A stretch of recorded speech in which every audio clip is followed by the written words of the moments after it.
I got admits from all the universities that I applied. And I was shocked. Like I was expecting like at least one reject so I can feel like I've found my ceiling.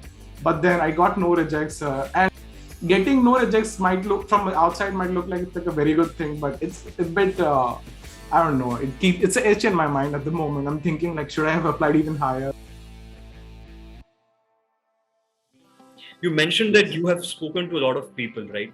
So if you could tell us, how did you go ahead making that network and talking to all these people, and which were certain insights that you learned out of this? I'm sure all the students out there might not be able to connect with so many people as you did, but if you could share with them the insights, it might definitely help them save a lot of time. So what would those be?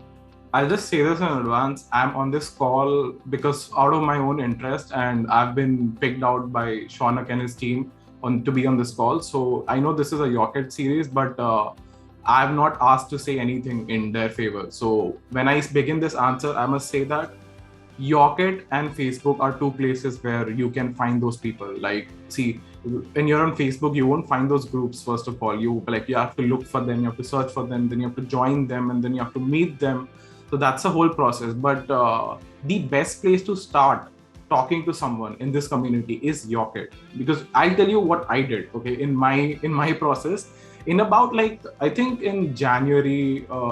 From January and back to October, September, in those months, I started visiting Yocket every day, because every day I'll see questions, I'll see answers to them, and every day I learn something. Not about my course, about somebody else's course. I learn something, and then when I just kept doing that for like a month or a weeks, then I learned. I had got a lot of knowledge, and there's this one thing about me that I love helping people. So I started seeing more questions that I could answer. So I started answering them.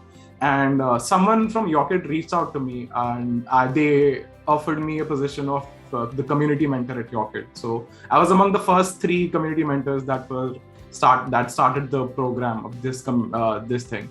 So after a lot of helping and getting notice and then becoming a community member, that became my day-to-day scenario, where after work I log in to Yocket and I answer questions for like 1 to 2 hours, and then just I go back to it. So this is a give or take relationship, I'd say. It's not that I'm just coming out there and helping people. It's that I come and I talk to a lot of people and I learn about them. I learn about their journeys.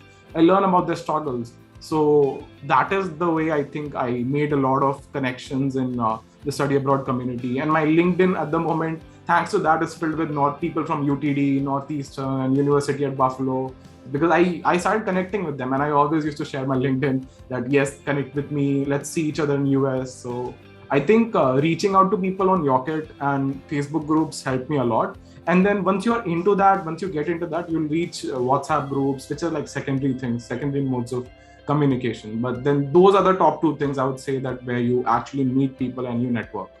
I want to understand, what was that highlight of your profile that you think could have helped you get converts from all these universities, because this definitely is a big task. Tell you what I did in my SOP like differently that actually did help me. Okay, so this is a very simple tip. I know people have figured it out. People who put a lot of effort into their admissions process, they do this, I know for sure. So what I did was, let's say I applied for 8 universities. Okay, so I spent an entire week, like 1 day for each university, to research about them. I researched about the university, and my last paragraph of my SOP was dedicated to that university. I chose synonyms and words that if you are from that university and you read my SOP, you will know. I will make you feel like this is my dream university.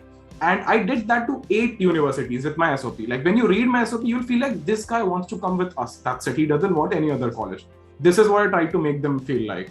So this is one thing which I feel like everyone should do, and what I did to get my admits. But the first thing what I did in the first paragraph is I just went and I wrote it like a novel. Like I made it like a story. It was very poetic, the first few lines, and I was not being very technical, because I know that they have all my details in other files and the other material that I provided to them. So I didn't focus on my numbers, and I didn't focus on my things that I've done and everything. I just portrayed myself as a story and my purpose of studying, why I chose this option. So these were the 2 things I think I did in my SOP. And apart from this, I think on the paper, you will see that my work experience is very relevant to the field. So I would personally say that my numbers are pretty above average or averages, you'd say. Like it's not 310 plus or 320 plus GRE, but TOEFL is fine. But if you see everything else, like my work experience, my certifications, which are a lot in number, I made sure that they got to see that as well. And also another decision that I took was a bit risky, but then I knew that I have safe universities and I can get those admits from there as well. So for the universities that were a little bit more prestigious, I tried to throw a wild card at them, like a surprise at them by sending a resume which was very, very, very clean, neat, nice. It was not like a Word document. It was like a very professional resume which shows in just one page, it showed whatever I've done and what I'm capable of and what my skills are. I also worked on my GitHub, and I feel like these all things combined, because Shaunak, you know that admits is not just depending on one thing. It's a very elaborate thing. It looks at a lot of your aspects as a student. And I feel like these aspects, when they come together, is what gave me 100% admittance to me. Like I got admits from all the universities that I applied. And I was shocked. Like I was expecting like at least one reject so I can feel like I've found my ceiling. But then I got no rejects. Getting no rejects might look from outside might look like it's like a very good thing, but it's a bit I don't know. It's an itch in my mind at the moment. I'm thinking like, should I have applied even higher or not? But yeah, that's my entire thing. Like that's how I got the admits, I'd say. On that note, I would like to come to the last part of our conversation, which is about the experiences that you have had till now, right? So, though you have not been to the US, but still this process since the past almost 1 year when you started applying for your exams and then the applications, that must have also taught you a lot of things, right?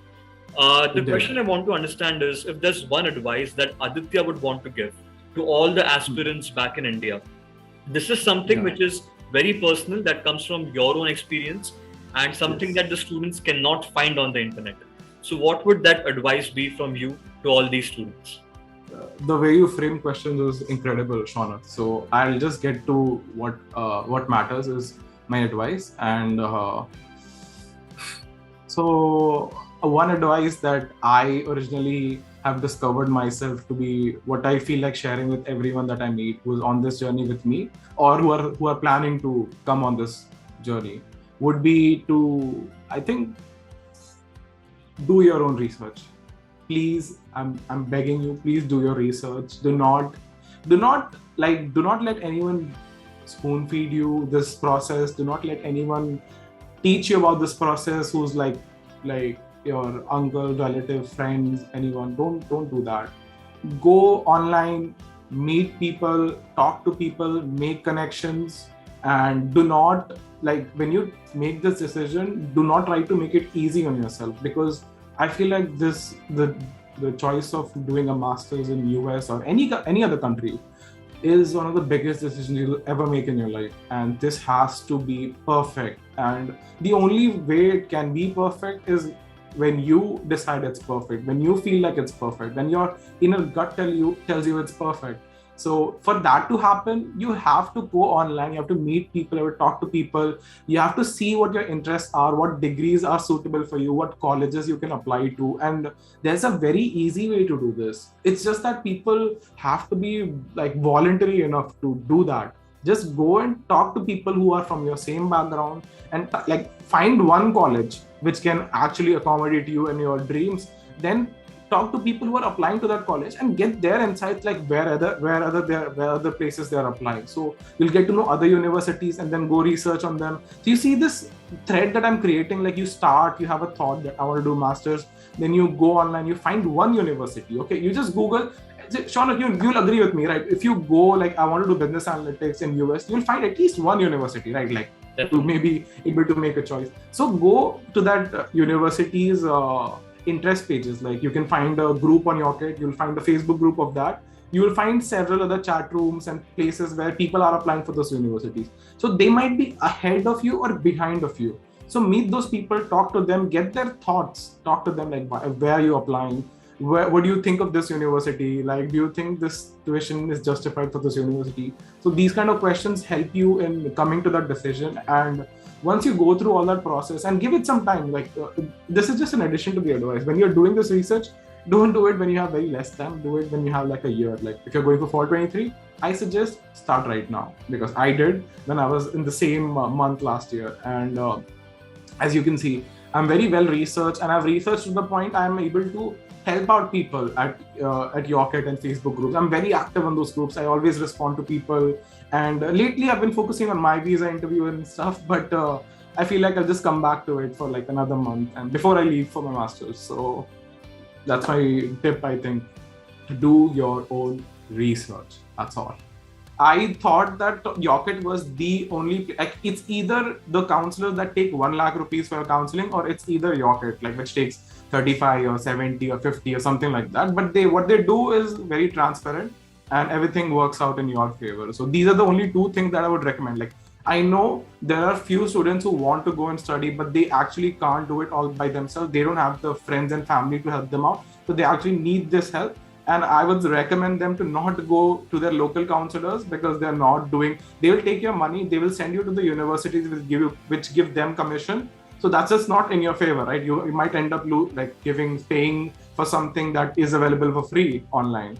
But when you come to Yocket, if you're taking any package, they tell you why these universities are there, how they are, like, they explain it to you that if you take the lowest package, they tell you that we are going to recommend you universities that are partnered with us. So that's the only thing. You can't apply elsewhere. If you want to apply, you can do it by yourself. We won't stop you. So the entire process I've seen a premium friend as well. I've seen myself being through that thing. All the viewers who are watching this episode, if you have any queries, feel free to drop them in the question box, and we will try our best to answer them from our end. And even we might take Aditya's help if we think. I will. I'll track this episode's comment section for like an entire 1 or 2 years. Whatever questions will be asked, I will personally attend to them. Like, either I'll help you or I'll tell you how to help yourself. Either of those 2 things will happen for sure.